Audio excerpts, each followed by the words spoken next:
The time is 4:28 p.m., June 14th, 2025. To make it clear, I am forbidden in all caps. Remember how I define this as beyond cosmos squared, etc., etc. So there's no talking about this chemical weapons compound. You're not going to hear it on this. No, it's literally forbidden beyond belief into the galaxy. So just don't even bother, right? No, I don't. What I'm to tell the public is my menu here. I found in it's originally from the 60s. It was, if I'm correct on this, I think I might be because I own the book. It was republished in the 90s, and some of the recipes go back dating to the Victorian era, turn of the century. It's a great and a must-have for chefs. That's why I got it. I read that somewhere in my culinary work. I grabbed that book a few years before I met my family. So there's this recipe in it. It's minestrone. Okay, it's vegetable, but I'm gonna go ahead and do an Italian minestrone out of it, and making it more of an American Italian wants to do what I'm doing. So I'm adding ground beef to mine. I'm doing this in this biological wasteland. I don't want to be here or be racing to the bathroom from chemical weapons exposure or experiencing explosive devices, the terror I go through, okay?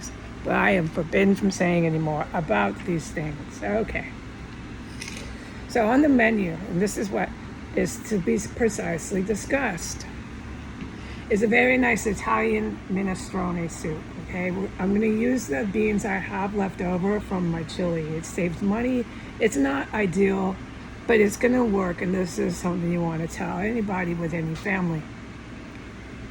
If you have, I can't remember the name of beans, but they go in chili, throw them in. And since I have trouble with recalling words, please do research the beans that go normally in a minestrone. You can look up vegetable minestrone, and you can go ahead and research the Italian minestrone.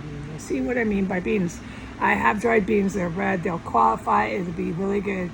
Heidi's Bunker Kitchen. So I'm going to soak the beans like I did with the chili, and then I have a perfect portion. It's the right amount of very nice, very healthy beans. And so by the time you're done cooking them from scratch, they taste excellent. And so that goes into my minestrone. I have stewed tomatoes, because when you're making an Italian minestrone, at that point when you're making it Italian, you're going to hyphenate the E and you'll say minestrone. It's true. So when you're making an Italian minestrone, you're going to use stewed tomatoes. It's just a classic difference between Italian minestrone and a minestrone. A minestrone calls for fresh tomatoes, or you can use stewed, but Italian is a standard. It's going to be Italian stewed tomatoes. You're going to put those in there. And this is how I'm making it an American version, because I'm adding ground beef, but it's so good. Okay, so now we are all familiar with the minestrone with some ground beef, but you're not familiar with it because you haven't had it made from scratch. And that's where I want society to get back to the basics. Stop buying it, please. It's not hard to do, and your life literally is enhanced 5 times more than it was before, because you accomplish making minestrone. The health benefits of that are so good, and it tastes so good. You don't know the reward, personal reward, feel good, positive energy you get from this. It's really easy to do. You can buy the beans in a can. Yeah, you can buy the beans frozen, or you can make them from scratch. You make it from scratch, you do the extra work, but it adds to that flavor, and it's just smashingly good. So we're doing it from scratch, and we're browning the beef. That's the 2 extra steps to this. Otherwise, it's very easy. You put everything in your soup pot. All the zucchini, add a little bit of zucchini. You want a little bit of this lettuce type. You can use romaine, just a bit of it. It's just a detail to the recipe. It gives it a nice bite on the palate. Or you can just simply use cabbage, okay? It really, this is your home dinner, and it's so good when you're done, okay? Trust me. Trust me on this. I am not a liar. And you can believe people who say, trust me. That term is kind of funny. People laugh, but with the war that we're all going through, we need to know who to trust. And you can trust me on the minestrone, and you can trust me on what I'm telling you. I'm not trying to hurt you and your kids at home, okay? Absolutely not. I want you out there to be able to afford to buy food for your kids. I don't want your Wall Street hacked and rigged. I don't want my American families neurotic and paranoid. This is not okay. You don't need to be neurotic and paranoid when you hear someone talk about minestrone soup. I'm very sorry for our history. Let's move on. American history was very deceitful, and they're going to pay for that. All guilty parties. Okay, so moving on. So you brown the beef, okay? Put it in a bowl.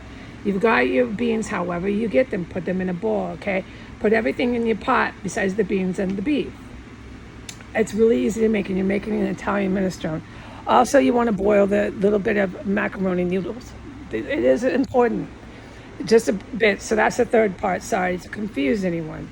You got 3 separate pots of just the right proportions of the macaroni noodles, the brown beef, and your beans. And once you get your vegetables sauteed, your little carrots, etc., because it's a vegetable Italian minestrone, and you get your beef broth in there, and you get your spices in there, and your tomatoes, which are stewed tomatoes. That's at that point in time when you go ahead and put in your macaroni that you already cooked. You put in you don't want to cook, oh, I'm so sorry, don't put your macaroni in too soon. You already cooked it. I'm sorry to yell on the mic so loud. If anyone's listening, all of a sudden I'm shouting about macaroni. Hold on, let's slow down. Well, at least you won't forget. Don't put the macaroni in too soon. That was my bad. Okay, when everything's in the pot, you've sauteed it, everything's ready. All the liquids, everything's in there. That's when you add the beef. That's when you add the beans. Go ahead and cook that away, man, because all that beef is going to come out. The fats and the juices is going to make that minestrone thick and nice and good, okay? And then when it's about done, it's about 20 minutes into it, less than that, 10 minutes into this. Sorry, I know I sound terrible, but I feel better than I sound. Okay. 10 minutes before you are ready to serve up this just excellent, smashingly good minestrone, that's when you add your proportion, not too much, of your macaroni, your little macaroni noodles. Okay, so here comes with the cornbread again. Now we're making it an American Italian soup because it's cornbread, but you got to remember, cornbread is like polenta, it's a corn. So it complements the dish, and we're doing an Italian minestrone. That's why we're hyphening the E, minestrone. You can do minestrone soup,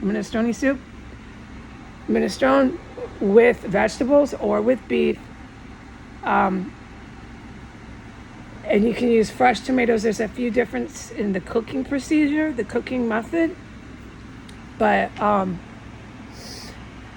you're going to end up, if you're in America, finding you need cornbread with that. So this is a cultural thing. I'm American, so I'm like, I need the cornbread with my minestrone or it's not complete. And there, I've done the lecture on cornbread last time I discussed chili. So I'm going to end that because that point is made. So the cornbread is with the minestrone. It's nothing like chili. It's a completely different flavor. And what I want to close with is when you do this and you make a minestrone or minestrone from scratch, it is so much better than anything you're going to get unless you want to go to a restaurant where there's a chef that's doing the same thing I just described to you. He or she is doing this in his kitchen and it's really good and they know it. That's why it's on the menu.